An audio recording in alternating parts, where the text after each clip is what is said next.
These are the Fantasy Facts presented by Gridiron Experts with your hosts, Pat Loftus and Seth Keller. Welcome back, everybody. Gonna be a little distracted tonight. I got the game on over here on this screen. If you don't know, it is Thursday night. Seth and I are a little delayed from our regularly scheduled program. We were chatting with an old friend, John McGlynn, on Tuesday night for his, I guess that was his inaugural show. We were the first guest on his new show. Makes me feel happy. It makes me on the Play to Win network. It was a good one. That was a hell of a show. It ran 2 hours. We were talking. He asked us beforehand not to curse, and we got him to curse in that time, while all of us kind of having a moment of being like, "You got to get the." Oh wait, hold on. We said no. Okay. John. Well, you John know what I was about to say there. John slapped my hand like 2 minutes into the show. He's like, "We're not swearing on the show, Pat." And then we got John to swear. So we had a good time. Yeah. We had a good time. So yeah, welcome back, everybody. I feel like it's been a long time since you and I have done a show together, Seth. Did I miss last week? Yeah. I don't remember. Yeah, you were out last week, so I had to do it live. You did it by yourself, and that was a good time. But I think we did a good job. You held the fort down very well. Oh, thank you. I'm getting a lot of practice doing my hashtag lunchtime live drafts.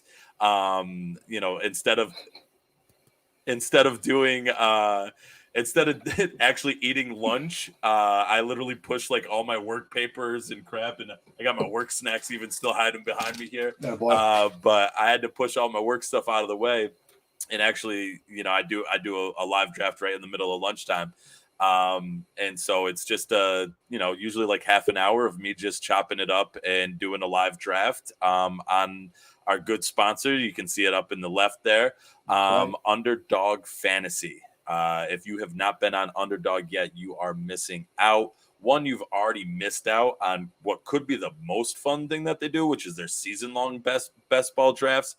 But you can still get in weekly drafts. So, like, CMC just left with a hamstring injury. That's a shot to the nuts. But if your fantasy team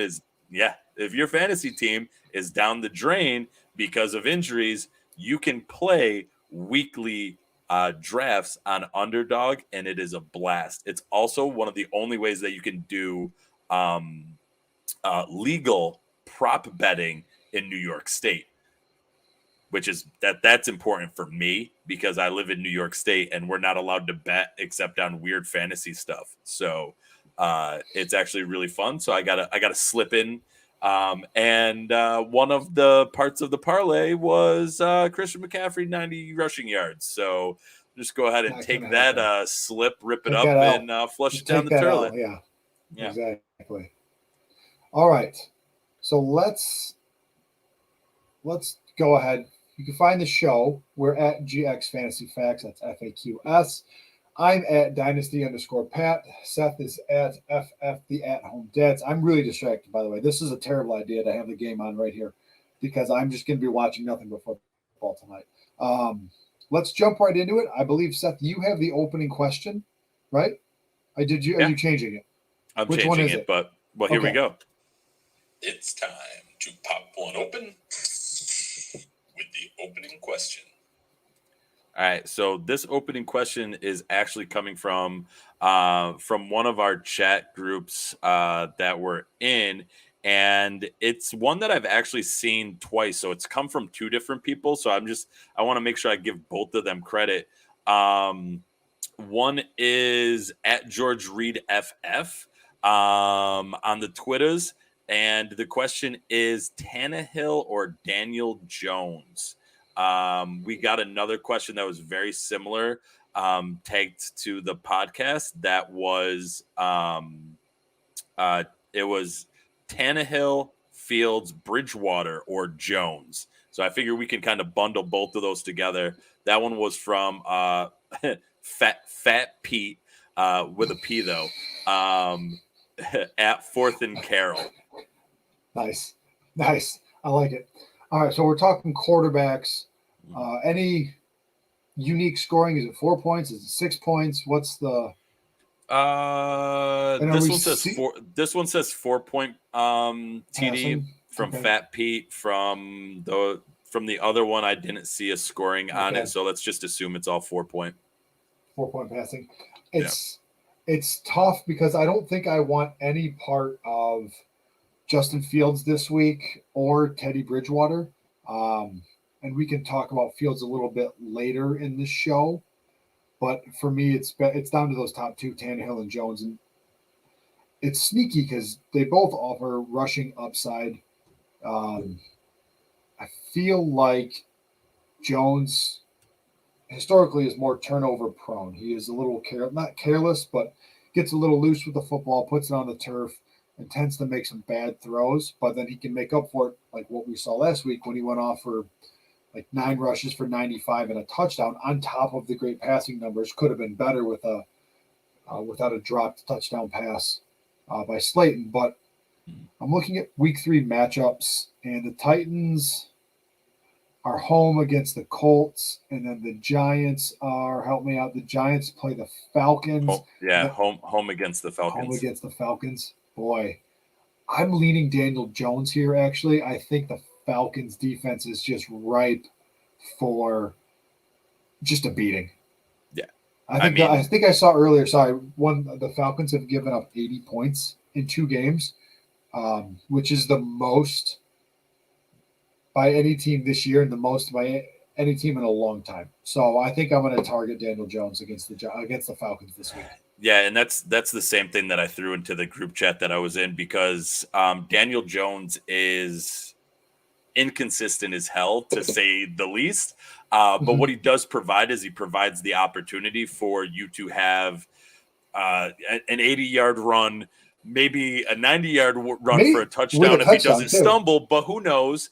He also had a long run last week that got called back because of a hold about like 5 yards from the end zone. He does offer you a lot more upside in the rushing game than I think we're going to see in a lot of different places. And I think the Falcons and Giants are actually going to be and I mentioned this in the lunchtime live draft, I think there's going to be a lot of points in that game, and that's going to be a game that I'm actually going to be targeting in a lot of different DFS lineups over the weekend, because Atlanta doesn't play defense, the Giants don't play defense, and there's offensive weapons that you expect to be able to do stuff. And Daniel Jones with Galladay, with Sterling Shepard, with Saquon Barkley, hopefully healthy, we'll see, and with my guy Darius Slayton, there's an opportunity. Like, I was about to say Eli. Wow, what a throwback! But Daniel Jones could have had an extra score. Slayton dropped an over the shoulder catch. It's wide open. It's tougher than some people want to make a big deal about, but should it have been caught? Absolutely, it should have been caught. But that is a tougher catch. What I love, though, is the people that are going to poo-poo all over Slayton for that. But your boy, Pat, Darnell Mooney, who had an easier catch because it was a better angle, hit him directly in the hands, and he dropped it last week. But because it wasn't for a touchdown, not as many people lost their shit about it. Yeah. So, but, and here's CMC, looks like walking to the locker room, taking his gloves off. Yeah. Terrible. Does not look happy. Yeah. All right. I think with that, we got to jump to the news desk.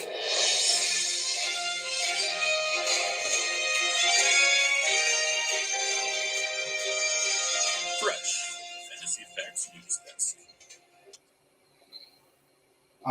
We have a lot to cover. We have 13 different news and notes and things to talk about. So let's run through these pretty quickly, shall we? Yeah, because it was like injury Armageddon in week 2. So let's start at the top and run our way down. This one has an impact on the game that we're watching right now. That Tyrod Taylor and Nico Collins both out on the 3-week injured reserve. Nico Collins is a shoulder injury. they're calling it pretty significant. So that will probably be longer than just the 3 to 4 weeks they initially talked about. And then Tyrod Taylor has a hamstring strain. And watching the game now, Davis Mills doesn't look bad. I mean, that offense is hot garbage. I mean, Mills doesn't look bad. He's made some good throws on the run. yeah, it doesn't look that bad. Bad. But it is one of those things where you're in the NFL, you're breaking up there, Patty O'Brien. like, Turn something off. No. we got a quick comment that we didn't even throw out there. But our guy George Reed cheers. Yeah. George Reed said, "Thanks guys for answering his questions." So thanks. thank you for asking the questions. And Daniel, he also said Daniel Jones may fall down on that run. Yeah, he also may have. But yeah, Davis Mills doesn't look terrible, but that's also like the offense is, kind of whatever, but very pared down, right? Yeah. Yeah. I mean, Nico Collins is a little bit more of a dynasty hit because I really wanted to see what he could do, especially because everyone's kind of dropping like flies. But it means that, like, for me, Brandon Cooks was a fire him up wherever I can, just because he's the focal point of that offense. He's pretty much the only guy there that can really do much of anything. So, yeah, let's keep it moving. Let's keep it moving down to Cleveland. Jarvis Landry, knee injury, sprained left MCL, out on the 3-week IR. And this just decimates that receiving core in Cleveland if OBJ is still out. So you're down to Rashad Higgins, DPJ, Anthony Schwartz. One of my personal favorites this week, Austin Hooper, a little bit of a deeper play. They're going to be relying heavily on Nick Chubb and Kareem Hunt because Cleveland is playing Chicago, and I'm not sold just yet on that Chicago defense. Yeah, and so I actually heard a really good conversation at some point, and it was like, do you take the gamble that one of these guys like Schwartz or DPJ or whoever in that Cleveland kind of wide receiver room that's left standing, or do you take a shot on them, or do you take a guy that would have been like a fringe wide receiver 3 and kind of move them up those spots and make that play? So I can tell you in one league where I have and this we're going to talk a little bit more about Amari Cooper later, but this is a question because I'm doing this in one of my leagues where I have Odell Beckham Jr. on the bench right now. I'm flexing Amari Cooper, and I'm waiting to see what happens. But if the news is bad for Cooper, I'm plugging in Quintez Cephas. Yeah. So I mean that's if unless we hear that Odell Beckham is 100% healthy, then I'm probably going to go that route. But again, your wide receiver 3 guy, Quintez Cephas, is looking at I'm looking at flexing him this week because of injuries to Cooper. Yeah. So. All right. Well, speaking of Amari Cooper, let's go to Dallas. Yeah. So Amari Cooper has a rib bruise. He's hopeful to play in week 3. Something to keep an eye on. Wide receivers get dinged up also, just like running backs. And Amari Cooper is no stranger to a week here or there throughout the season.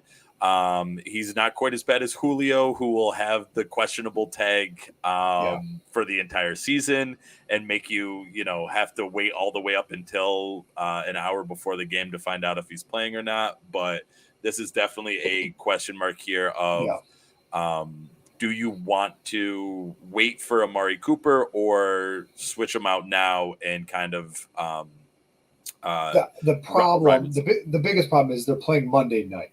Right.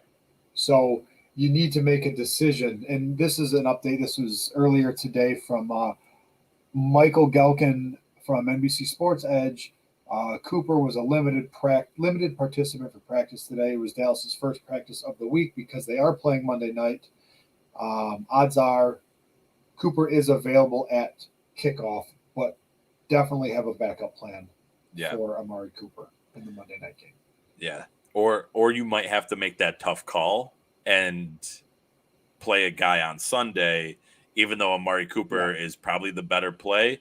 But if he doesn't play, 0 points is a lot worse than anything probably you're gonna get out of whoever you'd supplement for on Sunday. So all right, another guy dealing with a rib injury, Henderson out in LA, dealing with a rib cartilage issue, is hopeful to play week 3. But they're playing against Tampa Bay, and this to me goes, I don't want it. Don't want it. I want no part of that. Yeah, and I have Henderson in a couple of leagues, and I've been happy to start him week 1 and 2.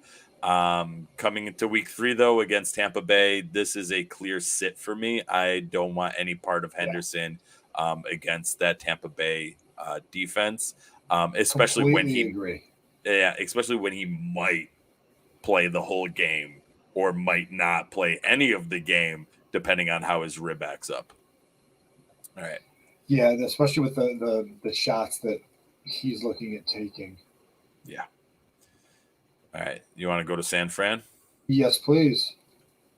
All right. This is a long little blurb at the bottom of the screen.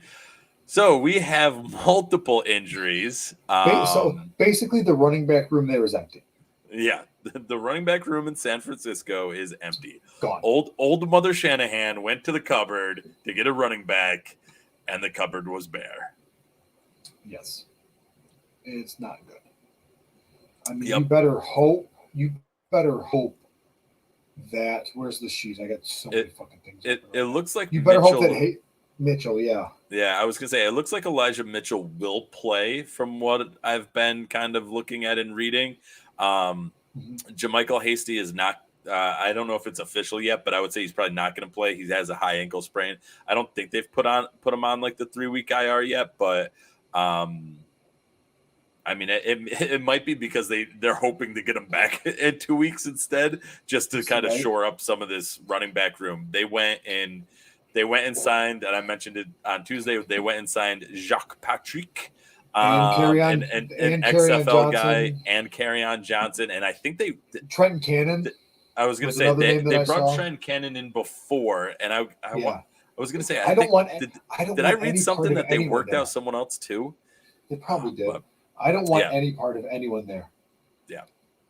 Right. Trace Sermon being in concussion protocol, not an opportunity for me to say I told you so, because injuries suck, but he's definitely kind of not living up to the hype that people had for him. And I mean, I hope he gets onto the field at some point here, just to actually prove us someone right or wrong, right? Because with injuries, you're not being proved right or wrong. I want to see Trey Sermon actually get out on the field and have him prove to the viewing audience if they were right on hyping him up or wrong and missing on him. So, all right, enough of the empty running back 49ers room. Yeah. Yep. Zach Ertz on the COVID list. I mean, this really only affects Dallas Goedert, and I believe his stock just keeps going up. Tick. Yep. Just a little bit. So, I mean, fire up Dallas Goedert wherever you have him, really. And actually, we'll talk a bit more about that later on in the FAC Attack. The FAC Attack is back this week, ladies and gentlemen. I'm excited for the FAC Attack. So let's put a pin in this one, and we'll cover that one a little bit later. Let's go out to Vegas. Oh no, I threw one extra one in there. Oh. I threw an extra one in there because it's on the COVID list also. So Antonio Brown on the COVID list also. Because he's vaccinated, there is some talk that he may still be able to play and get off the COVID list ahead of the game. But something to just keep an eye on. If he doesn't get off the list before Sunday, you're probably going to need to sub him out. If that's the case, one of those pass catchers in Tampa Bay will definitely pick up the slack, and it actually Gronk. makes it a little bit easier to kind of pick that person because there's one less to choose. All right, Anyway, now out to Vegas. Go ahead, Pat. Now out to Vegas. Josh Jacobs could miss week 3. I almost said 3 weeks. Could miss week 3 with a lingering toe ankle injury. So that's tricky with these type of injuries, especially at the running back position. I want no part of Josh Jacobs. Luckily, I don't think I have any shares of him anywhere. So if I have Kenyon Drake anywhere, I'm probably starting him wherever I can, just because I don't trust Josh Jacobs, even though I believe the Raiders have a tough matchup this week.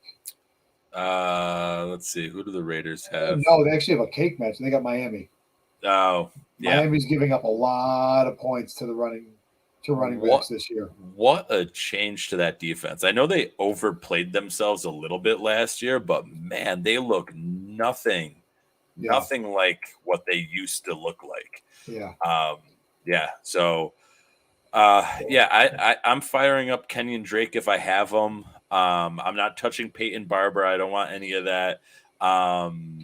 It hurts a little bit. Josh Jacobs being dinged up because he was a guy also that I was like, you're gonna let me draft Jacobs in the 5th, 6th, 7th round? Like, all right, I'm gonna go for it.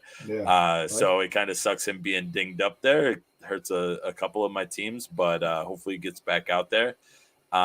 Because I'm not a true Drake believer. I don't think he's really the answer to that running back group in Vegas, and so I'd much rather have Josh Jacobs back there. But yeah. So I'm watching. Davis Mills is just picking apart that Carolina defense on this 2-minute drive. 1st and goal, I believe, for Houston with 29 seconds left in the first half. I mean, I was not about to start Davis Mills, but I did have. No, I wasn't going to start him Mills. Either. Wow, that was a great pass too, and to Anthony Miller. One, Woo! Somebody's got him in DFS. Nice. Attaboy. All right, let's go. It was only $1,000 on DraftKings. What? I mean, come on. I don't even look that low on DraftKings. Yeah. Yeah. Oh, touchdown. Anthony Miller. That's literally what I just said. You're delayed, Pat. Oh, I'm behind you. Sorry. Yeah. I literally just said those words. No, Anthony Miller, I thought you were touchdown. Yeah. Oh, the throw before was Miller too? Okay. I thought it was. Anyway, touchdown. All right. Touchdown in Houston. All right, let's go back to the show. Keeping it going. Back to Vegas. All right, let's go Derek Carr. Yep, Derek Carr, questionable for week 3. He played through an injury last week. He seems like he's going to play. And again, against Miami, why not? Right? Like, Miami's defense has been decent against quarterbacks and wide receivers, but part of that, I think, is because running backs have just been running all over them. So yeah, and I'm looking at. I got to find Miami's a top 10 defense against the quarterback, and I got to switch over to wide receiver here. They are top 10 defense against wide receivers as well. Yeah. So with caution, you can start Derek Carr. If you have a better option, please start him. I think you always start Derek Carr with caution. So now it's just a little bit more. Yeah. Well, it's been better since Darren Waller has become the second best tight end in the NFL. Yeah. And let's go probably down the biggest quarterback news. No, Andy Dalton has a bruised knee bone, which means this is exciting for you, Pat. No, it's not exciting because fucking Chicago comes out and says when Andy Dalton's healthy, he's our starting quarterback. Matt Nagy literally said those words. So no, this is not exciting because they're going to play him for 1 week and then Dalton's going to be healthy in week 4 and then fucking Andy Dalton's going to be back out starting for the Bears. So there. Your hate for Andy Dalton is palpable, and I'm here for it. I enjoy it. No, like I'm looking at this through the eyes of an NFL GM and an NFL franchise, right? You trade up to get Justin Fields. So Justin Fields not starting either tells me you made a mistake in trading up to get him because he's not good enough to beat out Andy Dalton, or they have no idea what the fuck they're doing. And I'm really leaning towards the latter because it's the Bears and Matt Nagy, right? I mean, I would be a little bit hesitant to that because, granted, it's not Andy Dalton, but look at Patrick Mahomes sitting for 16 weeks behind Alex Smith. Alex Smith. Yeah, but it's not like I believe the Chiefs made the playoffs that year. Yeah, that's the only reason that. So, I mean, it's like I said, it's a bit different. It's a bit of a stretch there. It's a bit different, but look, the inner Lions fan in me hopes that Justin Fields doesn't play week 4 because my Lions are awful. And if Justin Fields starts week 4, he's going to start the rest of the season because he's going to fucking destroy the Lions. Yeah. All right, let's move on. Let's move down to Jacksonville. I'm Yep. done. I'm done talking about the fucking Bears. I'm so sick of the Bears. I could run that team better. All right, where are we? Laviska Shenault. Left shoulder injury. Did this one just get updated too? Actually, I may have saw that, but you tell us what you think about Shenault. Why? I'm seeing an injured left shoulder, mild sprain, and Urban Meyer has confirmed. Now, this was as of 2 days ago. Urban Meyer confirmed Shenault will be available for week 3, but more than likely with a brace on that left shoulder. And he practiced fully yesterday. Okay. There's no notes about whether or not they practiced today, but he practiced in full on Wednesday, so that's a good sign that he'll be able to play. It's a good and interesting sign also that Trevor Lawrence has like one of the, if not the most, one of the greatest intended air yards. And so Trevor Lawrence is tossing the ball down the field. What's a little sad, though, is that he's tossing it down the field to Marvin Jones and DJ Shark, and Shenault isn't getting as mixed in with those that deep threat. So hopefully he gets a little bit of that action as we keep going. But let's keep it moving to Pittsburgh.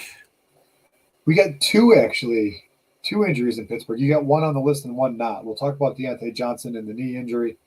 There's a lot of coach speak coming out of Pittsburgh right now because this isn't up to date because they're calling it unknown week to week. But I forget, Mike Tomlin said something to the tune of he looks better but not great, whatever that means. And what bothers me, it was the last play of the game he got injured. So, what could have been, because the Bengals are a pretty cake matchup, giving up a decent amount of points per game to wide receivers this year. And you always have that heated Bengals-Steelers, matchup. So I would expect Deontay Johnson to go if he's 60% or better. The bigger question mark, I believe, is Big Ben, because it's a left pectoral injury for Ben Roethlisberger. And I mean, his arm is already a wet noodle. Now you mix in a chest injury, a pec injury, which, yes, it's the opposite pec, but it does impact throwing motion. So, he's made a career out of playing through pain and pain management, but I don't think it's ever been a pec injury. So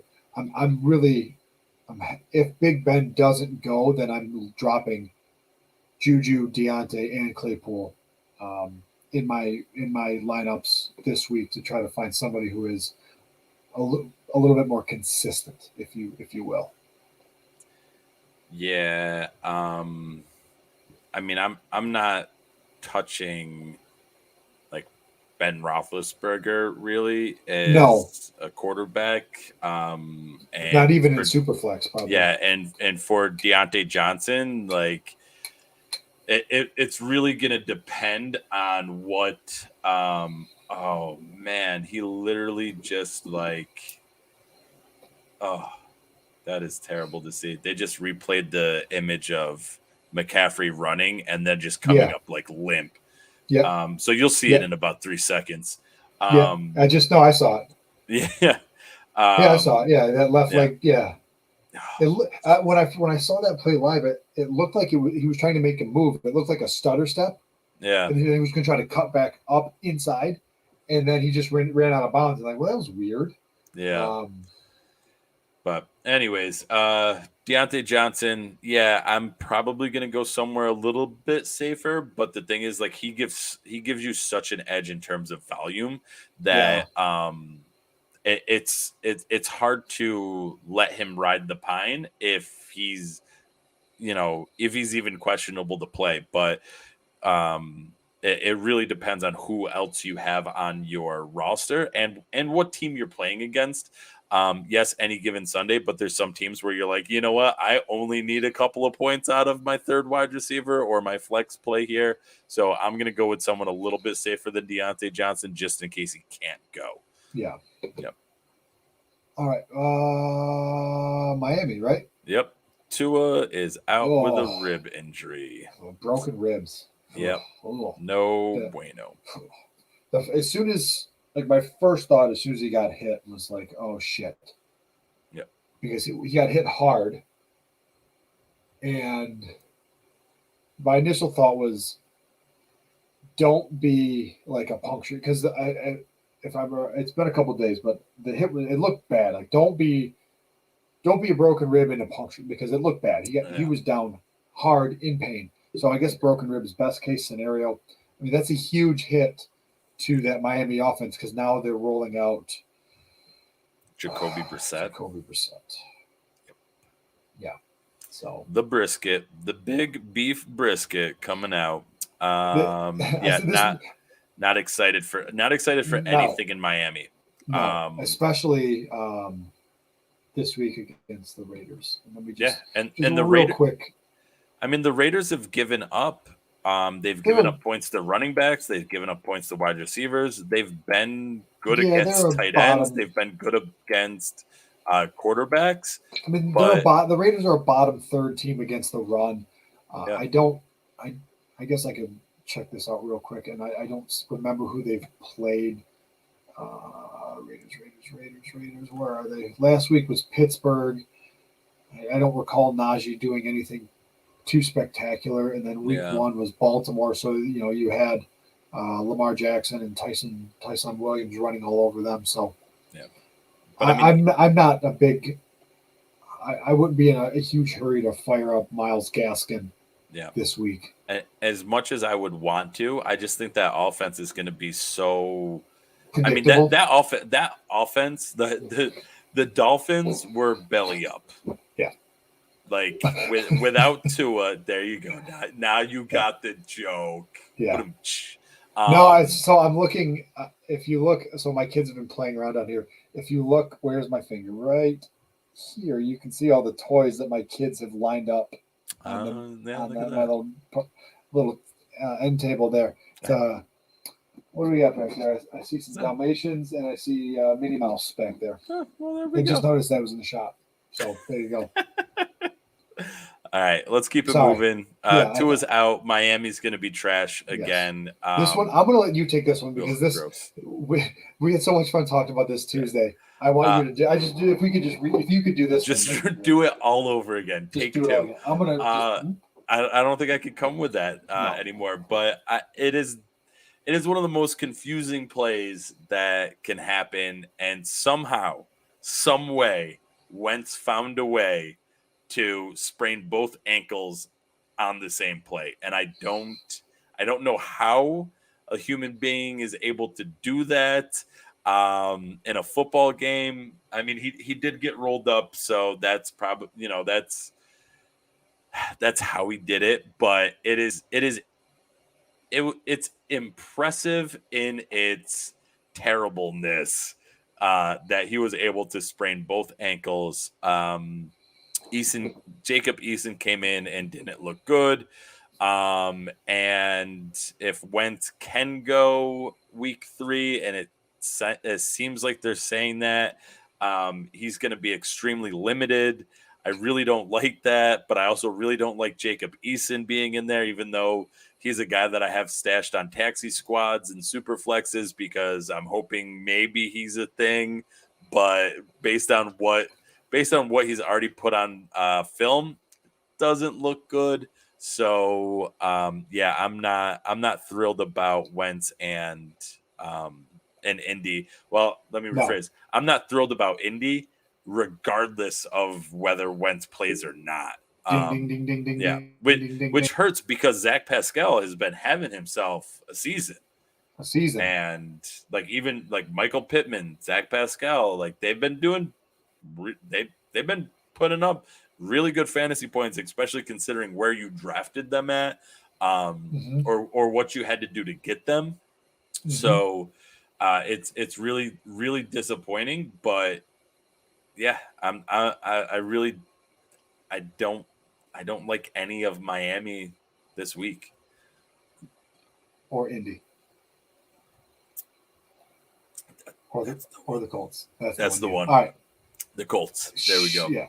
All right. I don't like anybody on Miami either, but you know. No, I don't either. All right. How do you want to do this next segment here?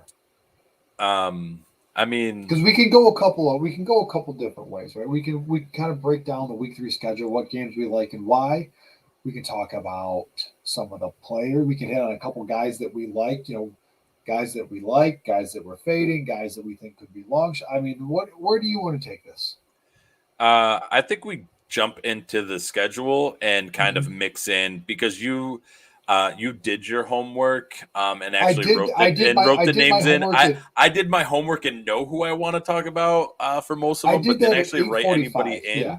I did that at 8:45, by the way, watching the game. So kudos to you. I was trying to change my car insurance and realized that I still have outstanding points on my license and got completely screwed. I don't guess it's not screwed over, but whatever. Yeah, I have to keep paying more for car insurance. Womp womp womp womp. Whatever. All right. Yeah. Let's go ahead and talk schedule then. All right. You mind if I go first? Absolutely. All right. I'm going to go back to this. I don't care. I wasn't even paying attention to your answer. I was going to go first no matter what. I'm going right back to Chicago and Cleveland, right? Okay. Because I want to see what Justin Fields can do. I want to see if he's legit. I want to see, because I believe, let me just make sure. Yeah, the Browns are a pretty garbage defense against quarterbacks. They're 30th overall. So you're walking into what appears to be a pretty good matchup for your first NFL start. I believe are they home as well? Is who home? No, the Bears are at the Browns. So you're in Cleveland. So it's a road game.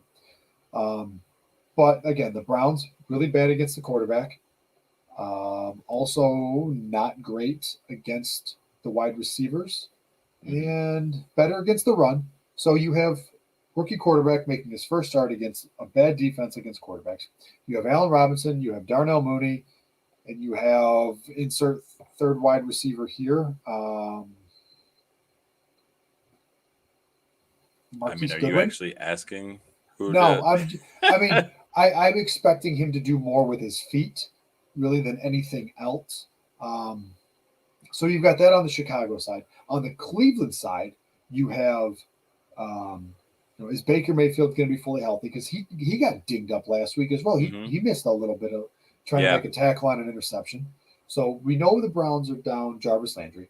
Are they getting Odell Beckham Jr. back? We don't know yet. So you're looking at, a steady dose of Nick Chubb and Kareem Hunt. You're probably looking at, and this is one of the guys that I kind of like this week, you're looking at a steady dose of Austin Hooper,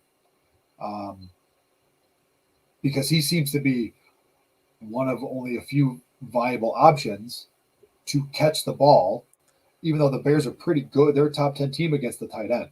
So Hooper, wow. I like him. It's going to be a tough matchup, but if Beckham can't go, then Cleveland's running out a bunch of guys like maybe a little bit better than me and you, but they're not running out Landry and Odell Beckham Jr., right? Yeah. So that's the matchup that I want to see. It's mainly to see Justin Fields, because if Fields comes out and plays well, I have a hard time believing Nagy's going to stick to his word and start Fields over a healthy Andy Dalton.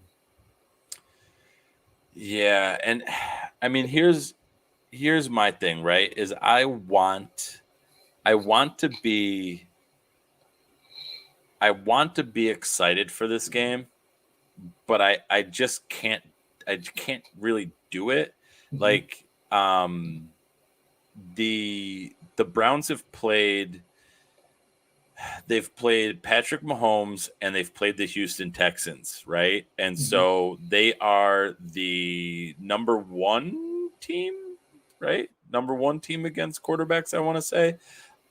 Who's in that? terms of or number three, the Browns are number 3 in allowing points to the quarterback, and so that was third that worst. was Tyrod. That was you know what I mean. Like they're Yeah. they're So they're 30th. they're what They're they're the bad. third top team that you They're- want to have to pass to be a quarterback against, right? Yes. And that was Patrick Mahomes and Tyrod Taylor, and you know that should lead to the implication that Justin Fields will be able to have a decent game against them. Well, I don't think Justin Fields can throw the ball like Patrick Mahomes can.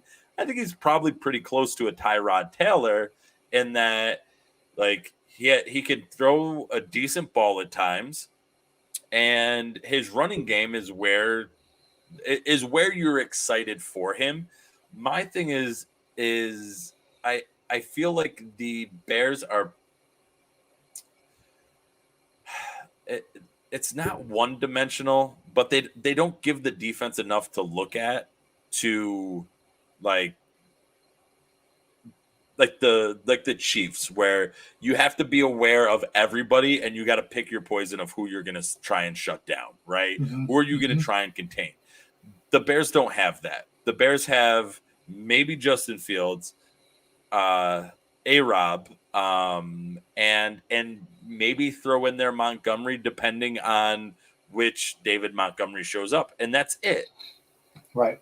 And to me, that means that the Browns, even though they've given up plenty of points to opposing quarterbacks, I still don't see this as a great game for Justin Fields, because I don't think he's a great passer of the ball. I think he's just okay. I do. I think he's just okay. He makes some bad choices, and I mean, just based on what I've seen so far, he makes some bad choices. He threw the ball to a very easy to pick up. Like, the blitz is coming, they're going to put everyone at the line, and somebody's going to peel off. You know that's what they're going to do, and you threw it right to the guy that was peeling off, and almost opened the door for the Bengals to come back and beat the Bears, right? And so there's some poor decisions. He does have some good throws. I'm not.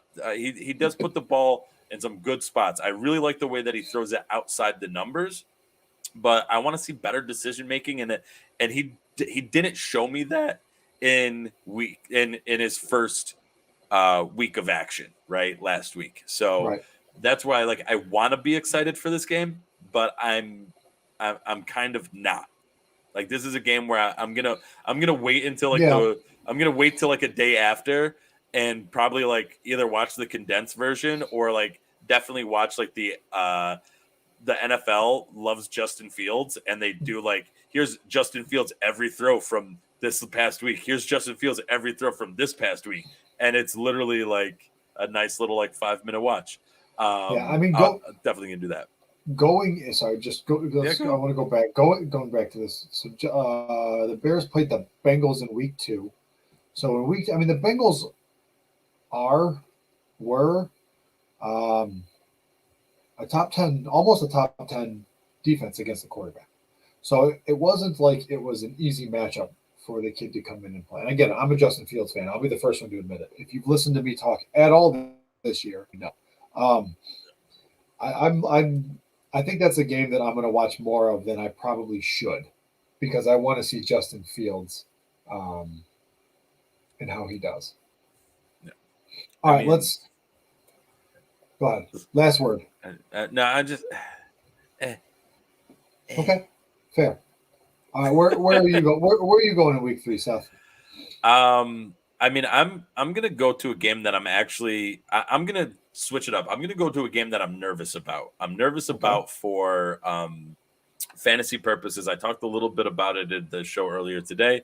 I'm nervous for the Kansas City Chargers game, the Chiefs and Chargers. I'm nervous about that game. I'm glad. Okay, that's really funny because that's the game I had highlighted. I was going to talk about them next. So let's have a good conversation. I wasn't looking at the show sheet. That's fair. I think that this game is a game that, I mean, the over under on it is 54.5.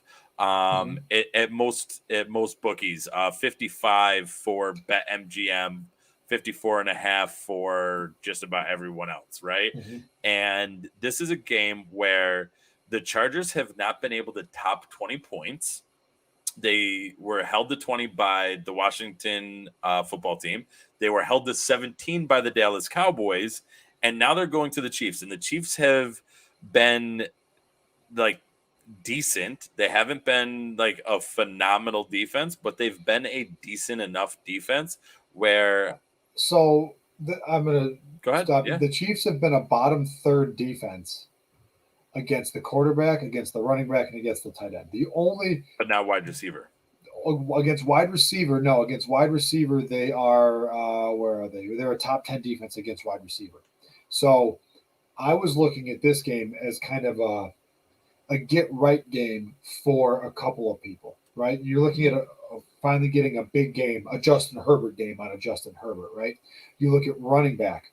The Chiefs are T29 against the running back. They're bad. So you're looking in a big game by Austin Eckler. But on the flip side of that, the Chargers are the 25th team against the run. So do we finally get a get-right game for CEH? Because to me, this is kind of the last chance for CEH because his value is just tanking. Yeah. And if he can't get right here, then you're better off holding him. And if you don't have him, you might throw a couple of low ball offers out and try and get him. But I was looking at this Chiefs game as a get right game for guys like Herbert, for guys like Eckler, for guys like CEH, right? Because you know what you're going to get out of Mahomes. You know what you're getting out of Hill. I mean, you know what you're getting out of Allen and Mike Williams. I mean, they've both been targeted over 20 times in 2 games. You though? Like, because here's the thing is the Chiefs are going to be going the Chiefs are at home against the Chargers, but the Chargers are bringing the number 2 defense against quarterbacks in terms of fantasy points, and the number 1 team against like the strongest defense against wide receivers. So Tyreek Hill just put up a 4-point game against Baltimore, and like, do we really know that this game is going to be the fireworks that everybody wants it to be? And that's where, like, I am hesitant on this because it's contrarian, but I don't think that it's going to be the slugfest that people want it to be. I get that the Chiefs defense has allowed Lamar Jackson, who is a nightmare matchup, to play well against them, and not even that well. The Chiefs still took the ball away 2 times and for the most part shut down a lot of that offense except for Lamar Jackson's insane rushing ability. He had, I think it was 107 yards on the ground, and Marquise Brown. And the Chiefs got beat by a play where Lamar Jackson literally put his hand on his own offensive lineman and jumped and chucked it to Marquise Brown, who had snuck behind the safeties. And it sucks for the Chiefs, but that wasn't that's not how you draw plays up, right? And not everybody on the football field, even at the NFL level, can make those plays when it counts. Lamar Jackson made that play when it counted, and he makes a lot of plays when it counts, especially with his feet. I don't think we don't get that out of Herbert. Herbert is more of and he has been so far this season, a stand in the pocket and try and deliver the ball type of guy. And so for me, I see this game, like I said, the over-under is 54.5, 55 points. For me, this is the type of game that I think ends at like 30-20. Yeah. And they miss the over because the Chiefs defense is not as bad as we kind of looking at some of the numbers. And I don't think the Chargers offense is as good as some of the fantasy production guys have gotten, or just like the hype that people wanted to give to the Chargers throughout the preseason. I see your point. I just think the exact opposite. I think it's a get right game for a lot of guys. I think we finally, because based off what we've seen through 2 weeks, I think we're looking at a shootout. I think we're gonna, I think we have 55. We have our shot bet. Okay. Boom, there it is. That's the shot bet. All right. So what's it gonna be? You're going over, and I'm going under. Okay. That's the shot bet. Okay. There we go. Boom. All right. I wish I had a bell to ring. Boom. First shot bet Ding. of the season. Chiefs and Chargers. I'm going under. I think this game is going to be a good game, but it's not going to be the high scoring shootout. So what do you? I'm seeing 54.5 for the over under. Do we agree 54.5? Sure, you can buy the extra half a point, Pat. Wow, you're generous. Okay. All right, let's do. I broke something in the sheet here because I typed something in. Of course you did. Yeah. God damn it, Pat. Right. Okay. Let's. Things. Okay. Fine. You want to do one more? We'll talk one more, then we'll finish out with the fact attack. Yeah, that sounds like a plan. All right. It's really hard for me to not talk about Tampa Bay and the Rams, but I'm between Tampa Bay and the Rams and then the Seattle-Minnesota game. Yeah. I think there's some great games in the afternoon, in the 4:25 slot between those two. I don't know. Which one do you want to talk about? Let's talk about go ahead. You pick it, Pat, because I've already talked about a couple of them today. So let's go Seattle, Minnesota. I feel like that's going to be a fun one, right? Because if we're looking at Seattle, Minnesota, we got over under a 55. Seattle's a 1.5 point favorite, according to Bovada. But let's take a look. Let's see. We're looking at quarterbacks. We're talking Minnesota. We're talking Seattle. Seattle and boy, the Vikings are not good against the quarterback. The Vikings are a top 4 in giving up points. They're the 4th in giving up points. They're 15th in giving up points to RB. They're 2nd in giving up points to wide receiver, and 17th in giving up points to tight end. So Minnesota isn't stopping anyone. And then Seattle, and this is partly due to Derrick Henry just going full blown ham. Off. Yeah. They are giving up the 2nd most points to running back. But again, that is mostly due to the 40 to 50 point game, depending on what scoring system you have that the Seattle just gave up to Derrick Henry. So yeah, I think I'm surprised with the emergence of KJ Osborne. I think he definitely benefited playing behind Adam Thielen and Justin Jefferson because those two are getting all the attention. Yep. Did we talk about Dalvin Cook, by the way? I think we I know we did. We didn't really, but that I literally just pulled them up on we the did sleeper on we app. did on the show Tuesday with John. Yeah.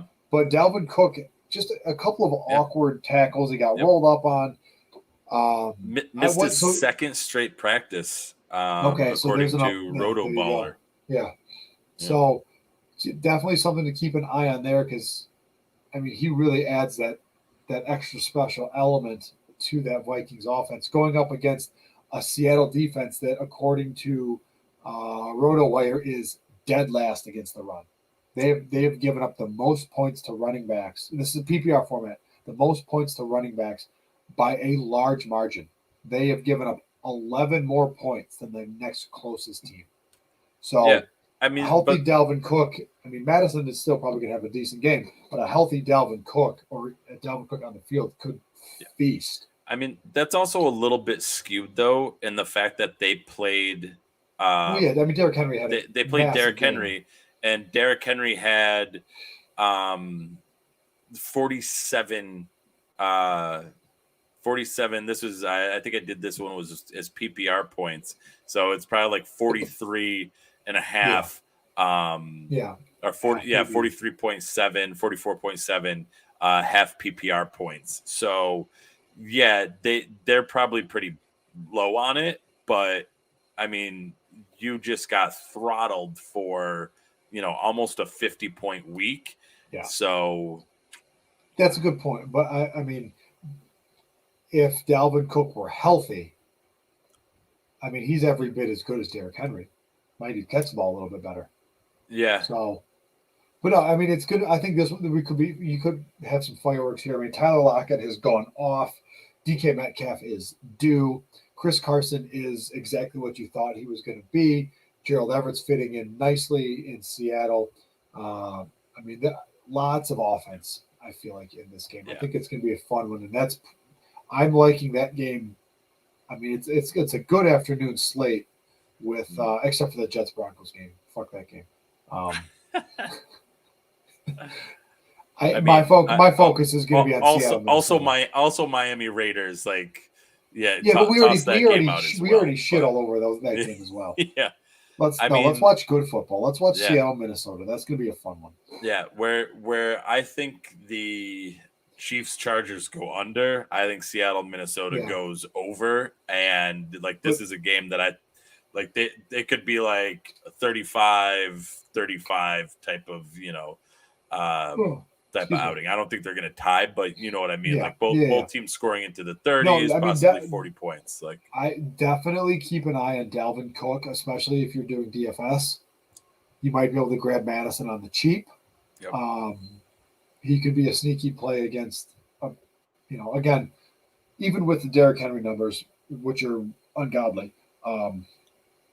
They're not good. They gave up 17 to Jonathan Taylor, and that was the 11th best in week 1.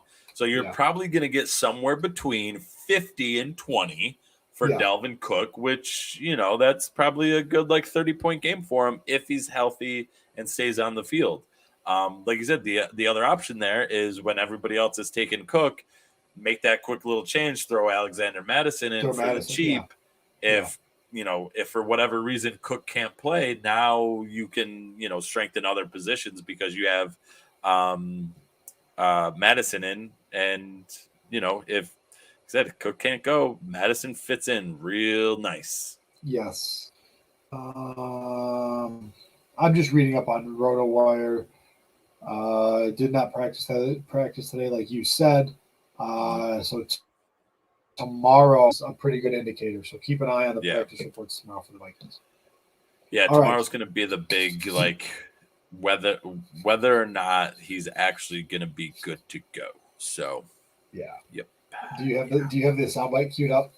I do. Are you ready? Do you have it? We are back with the fake I'm so excited. Oh, let me move the mic Let me move the mic closer and make sure I have the volume on full blast. Oh shit! Where did that go? Okay, you ready? And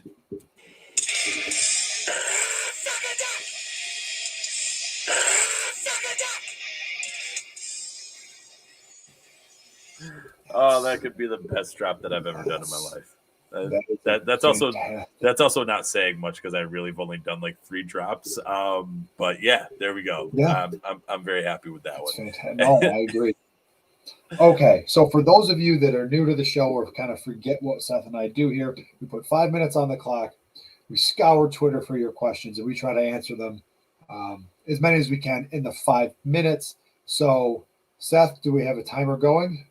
Actually, I got it right here. But yeah, we need some sort of alarm at the end. So, all right, you ready? I have 5 minutes. I am ready. On your mark. 5 minutes. Get set. Go. First question comes to us from at infamous RIP underscore Dame. He needs some help for it with an RB2 question. This is full PPR. Do you want Damian Harris or Tyson Williams? I'm going Williams with the Baltimore taking on, who was it? The Detroit Lions. I'm throwing Tyson Williams in there. Yeah. I'm excited for what Baltimore is going to do to your Lions, Pat. Yeah. That's a fair question. The Saints play New England. Mm-hmm. And Damian Harris, where I don't see the Saints in the sheet here. I'm assuming there they are. They're pretty good. They're top 10 team against the run, whereas the Lions are literally the second worst team against the run. Yep. Baltimore's going to be up big. I expect lots of carries and lots of catches for Tyson Williams. So full PPR league, give me all the Tyson Williams. Yep. Okay, next one. This is from at grade A underscore 309. Who would you rather have for the rest of the year? Full PPR, Cortland Sutton or Hollywood Brown?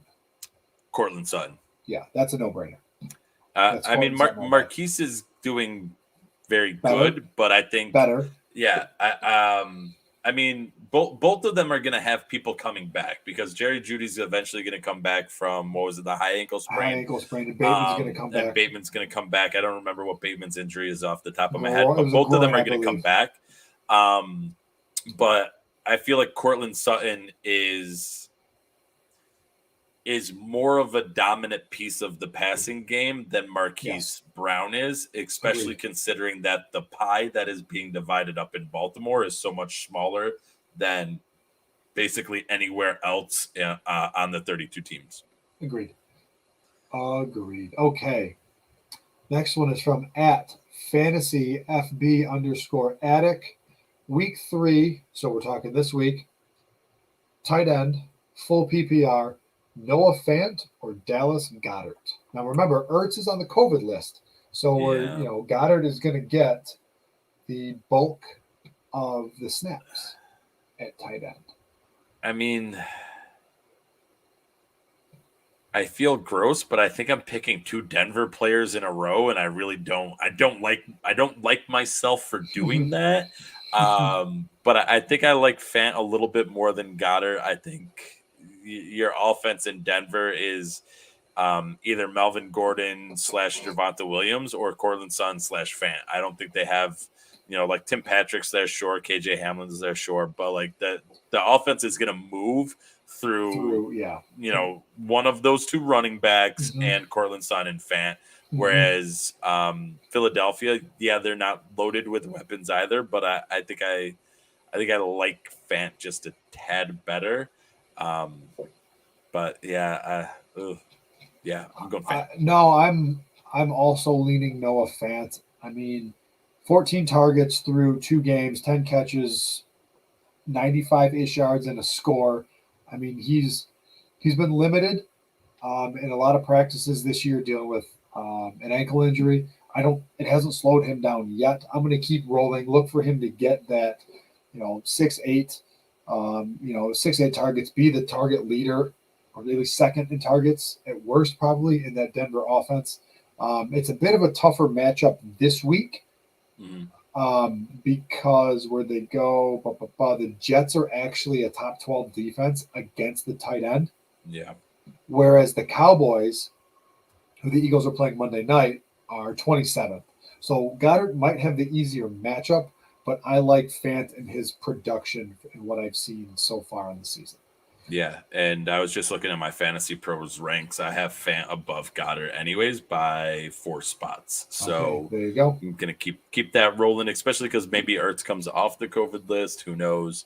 But something to keep an eye on. I got time for like one more. All right, we'll do the last one. Quick, get it in. This is from at FF Goated. You have 3 choices for a flex spot, half PPR. Cortland Sutton, CEH, or Robert Woods. A lot of Broncos talk this week.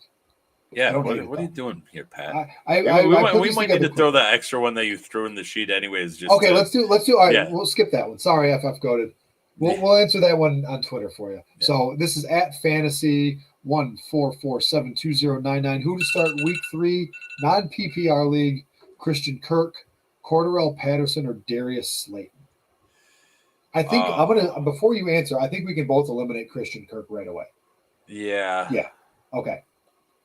I think that's a no-brainer. I don't know if it's that right away, but I think it is for me. Yeah. I mean, Arizona's going to Jacksonville, and I mean Arizona when they played against Tennessee week 1, Christian Kirk had 2 touchdowns. Like against a poor sloppy defense, like I feel like Arizona's going to take advantage of it. But I also think Rondell Moore has passed Christian Kirk on the depth chart. Yeah, after 2 weeks. If he's not, he will be soon. I feel like. So, and there's also one more bit of information from the question here. This person, while they're asking about Cordarrelle Patterson, they also have Calvin Ridley as well. Yeah. If that changes anything. I mean, I'm gonna go with Cordarrelle Patterson here because I'm gonna go with Cordarrelle Patterson because he's gonna get you a base, right? Yeah. And that base is gonna be like 50 yards rushing. So he's gonna get you like 5 points. Whereas like Slayton has the opportunity to score a touchdown. He has the opportunity to get a big play. But if Slayton doesn't get a touchdown, there's not much more upside for him. So Slayton is kind of at like that, he's capped at like 15 points in in like a standard league. Whereas Cordarrelle Patterson, if Cordarrelle Patterson does what he did last week, punches in 2 touchdowns, that's a much bigger reward for what you're doing there. I get that he has Calvin Ridley, but to me, like Calvin Ridley can still get he can still get his typical 15-point game, and Cordarrelle Patterson can still get a 10 to 15-point game if he can punch in even a single score. So it's a nice Cordarrelle Patterson for me. Nice little touchdown there. Tommy Tremble just scored for the Panthers. I was gonna say who was that? Because it wasn't Dan. It's not Dan Arnold, and it's Tremble. not. I was hoping it was a shovel pass so I could get those Sam Darnold points, but it was not. It was a nice sneaky little handoff there to Tommy Tremble. All right, so to answer this question, and a little bit too does depend. Are you starting Cordarrelle Patterson at running back or wide receiver? Right, because I believe there are some sites where he's still eligible at both. Yeah. I still both these teams are bad against. I'm counting Patterson as a wide receiver. The Falcons are a little bit worse than the Giants, but I feel like the Giants have plenty of other options in the air, right? Mm-hmm. So the Falcons, while this could be a couple of bad defenses, you could see a high scoring game here. I feel like Patterson is really third in line in that Falcons offense, whereas a guy like Slayton, Kirk, we're not talking about, Slayton is going to be behind a few more guys. So I'll take my chances with Patterson, especially getting work in the running game that we know Slayton doesn't get, right? Yeah. So you and I are in agreement here, Seth, I believe, with Cordarrelle Patterson as your person to start out of that group. I'm just going to throw this out here before we end.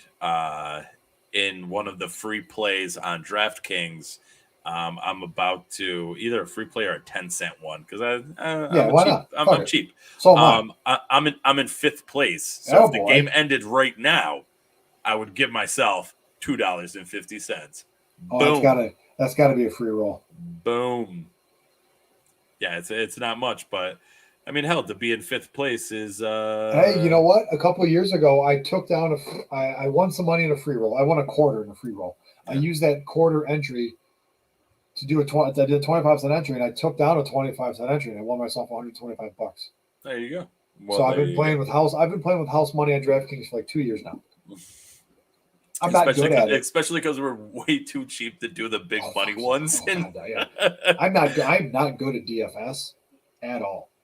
Like, I try to be, but I'm just not. I mean, no. this is what's funny about like some of the DFS stuff, like DraftKings and stuff like that. Like no single player is ever really that good at it. A lot of it is just like being able to hit in bulk and just being slightly better than like that 50% mark, right? And so if you can be in the 60% mark, like winning 60%, then you're gonna be decent. But no matter what, like the chips are always stacked against you in certain stuff like this, because like, you know, if somebody randomly snuck Tommy Tremble onto their lineup, there you go. Yeah, like those are the guys that everybody is going to be playing. You know, there's not a lot of contrarian take. Well, contrarian takes. Spit it out, man. Jesus Christ. Yeah, there you go. That was the Millie Maker last year with Marcus Mariota. Remember that? Yeah. Like there was the week when Derek Carr like had a groin injury on like the first or second play.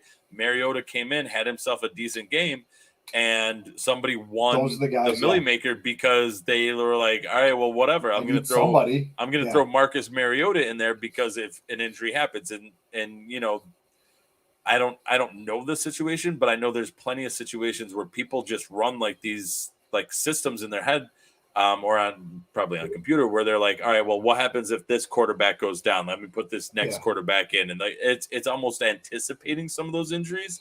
And because they have the bankroll to keep doing it, and granted, we could probably do it on a 10-cent entry, but it's investing the time to make that happen. And between wife, kids, full-time job, and doing what we do right now, anyways, and wanting to sit and have a fucking beer every once in a while, I'm gonna do a little bit shorter game plan, and just let it ride, let it roll, and I'll hit when I hit.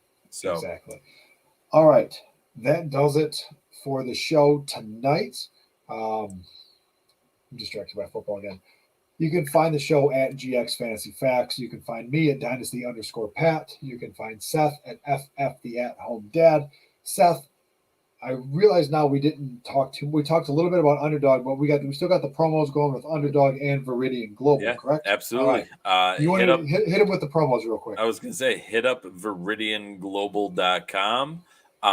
They are the dual threat quarterback in fantasy apparel. Boom. There's the promo code FAQS. That's FAQS. Use it as checkout. You'll save yourself a little bit of coin. And best of all, you're going to get yourself a really comfortable, really good looking shirt, hat, hoodie. They do a lot of great things. Scott Fishbowl, if you're in it, get yourself one of their amazing Scott Fishbowl shirts. I have a Rage Against the Machine one that is delightful. It's very comfortable, looks amazing. I'm not even in the Rage Against Machine league in that division. So yeah, that's how good that shirt looks. Is I went out and got it, and I'm not even in that division. So there you go. Viridian Global. Check them out. Go. And of course, come draft with me.